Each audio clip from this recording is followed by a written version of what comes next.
Hoy, entrega. Oh, Arian! Mamaya pa ako uwi. Di pa ako tapos sa trabaho ko eh. Hindi naman yun ang inaantay ko. Pera. Akin na, pera. Ano? Wala kayo bibigay pang gastos? 1,000 pa lang kasi to eh. 1,000 lang? Kanina ka pa rito nagtatrabaho ah. Ito lang kinita mo, buong tanghali? Ha? Ano? Mahina kasi yung mga nagbebenta ngayon dito. Renz, sabihin mo, tanga ka lang. Yan lang alam mo kasing gawin eh. Alam mo, ang ganda-ganda ko. Ang dami nagkakagusto sa akin, ang dami nagkakandara pa sa mga lalaki. Ba't ako nagtsatsaga sa'yo? Eh, hirap na hirap kang buhayin ako. 1,000? Saan to aabot? Ha?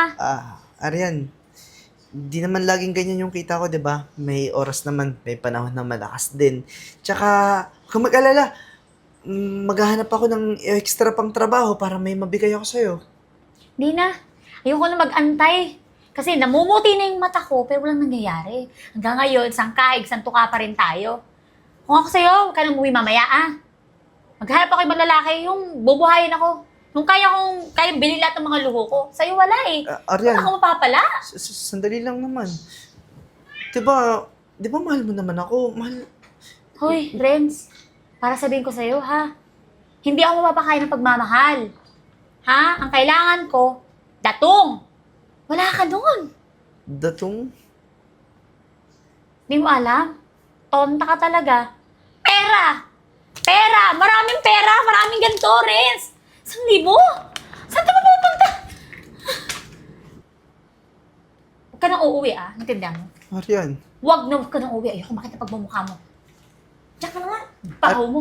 Arian. Arian!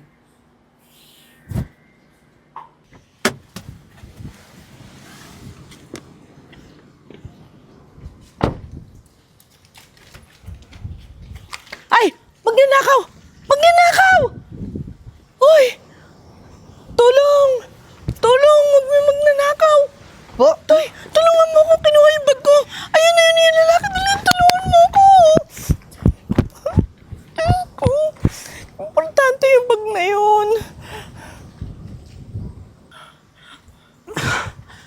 Naku, Toy! Salamat ng marami! Ito ba yung bagyo? Oh, napaka-importante ng mga laman nito. Hiningal ako dun, Nay. Ano pa maibigay ko sa'yo? Hindi na po, hindi na po. Sa susunod, Nay, huwag kayo dito magpa-park. Oo nga eh. Nervous Pauwi na po ako. ba kayo? Oo. Maraming salamat ha. Alam mo, kung hindi ka dumaan talaga, hindi ko na ito makukuha eh. Nay. Ano bang pwedeng maitulong ko sa'yo? Halika, kumain muna Ay, hindi na po. tayo. Sa susunod po, mag-iingat na lang po kayo. Sige na Oo po. nga eh. Hindi. Ganito na lang, bukas pwedeng pumunta ka sa opisina sa Malimban Enterprises. Malimban Enterprise? Oo, Yung parang- malaking building dun Oo, sa dulo? Yung padalawang kanto. Pwede? Antayin kita sa umaga? Sige po. O sige, hindi lang ako nakadala ng calling card. Siguro naman, alam mo na, yung diretso to na. Opo. O sige, paano? Maraming salamat sa'yo, Toy. O sige, Toy. Antayin na lang kita bukas, ha? Opo. O sige, salamat. Sige po. Antayin kita, ha? Ingat Sa po umaga. kayo, ha? Oo, sige.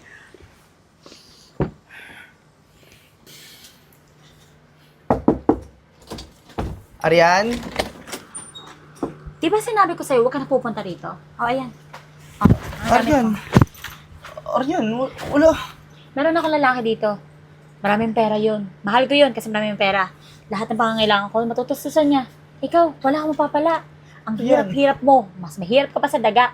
Arian, huwag mo naman gawin sa akin to. Umalis ka na, wala tayong pag-uusapan. Alam mo, Arian, may tinulungan niya ako matanda kanina eh. Sabi niya sa akin, bukas punta daw ako sa opisina niya para tutulungan ako nun magkaroon ng magandang trabaho. Alam mo, uto-uto ka talaga eh. No? Naniniwala ka naman sa ganon.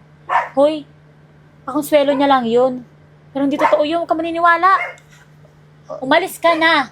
Arian, Kung wala sabi na ko sa'yo, akong kung babalik tutuluyan. dito. Umalis ka na sabi. Baka mamaya marinig ka pa nung bago ko kinakasama dito. Umalis ka na. Alis na, Renz! Alis na!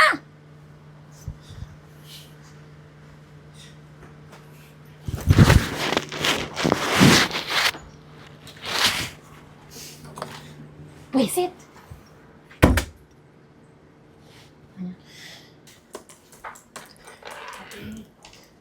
Miss Gina. Ay, Renz! Alam mo, kanina pa kita inaantay. Pasensya na po, na-late ako Oo, alam mo, di pa rin ako nakatulog kagabi. Pag naaalala ko yung ginawa mo, napakadelikado pala nun. Kung mo, inabol mo yung magnanakaw. Paano kung nasaksak ka o nabaril ka? Pero alam mo, talagang sobrang salamat kasi naibalik mo yung gamit ko. Napaka-importante nun. Lahat ng IDs ko, lahat nadodoon. Naiintindihan ko po, ma'am. Tsaka kaya nga po, sobrang willing ako tumulong sa inyo nun eh. Matanong ko lang po, bakit nyo po ako pinapunta dito sa opisina nyo? Syempre, bibigyan kita ng trabaho. Ano bang alam mong trabaho? Ano man trabaho mo? Ngayon po kasi sa junk shop ako nagtatrabaho. Hindi po regular yung nakukuha kong kita. Hindi ka pa regular. Pero, bibigyan niyo po ako ng trabaho? Oo. Pero, ba't ang dami mo nalang damit? Isa pa po pala yun.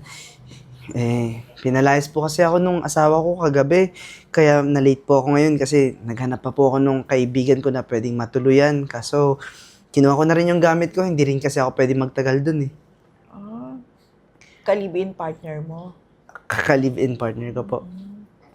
So, dito ka nalang magtrabaho para makaganti naman ako ng utang na loob sa'yo sa ginawa mong napakalaking bagay talaga. Ma'am, madali ako matuto. Kahit computer, kaya ko naman po yan. Kaya ko po yan. At napakagaling din na magtuturo sa'yo yung anak ko. Siya nga pala, chichismis ko sa'yo yon. Minsan, may kasungitan, alam mo na. Kasi, alam mo loveless yun. Teka lang, tawagin ko yung anak ko. Eden, si Renz. Renz, anak ko, si Eden. Good morning po, ma'am. Hi. Paki-assist mo naman siya. Gusto ko siyang bigyan ng trabaho. Siya yung kunikwento ko sa'yo kagabi na tumulong sa akin. Siya pala yun, ma? Mm-mm. Ay, hello. Madumi po kamay ko eh. Okay lang yan. Maraming salamat pala sa pagtulong mo sa mama ko kagabi, ha? Ah, Hindi dahil sa'yo, baka napano na to. At saka anak, Wala wala po siyang naman. tutuluyan. Baka pwedeng tulungan mo siya para accommodate sa office natin. Ma'am, hindi na po. Hindi. Okay lang yun. Ma, ako nang bahala. Sige. Sundin mo lang kung ano yung sasabihin ni mama. Tsaka, huwag kang mag-alala.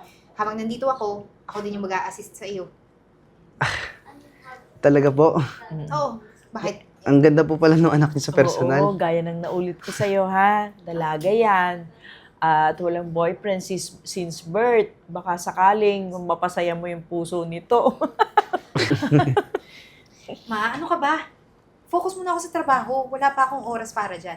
At alam ko na darating yung tamang panahon para sa tamang tao para sa akin. Ano pa ulit yung pangalan mo? Renz po, Renz. Okay, sumunod ka sa akin. Sige na rin, sunod ka na. Sige po.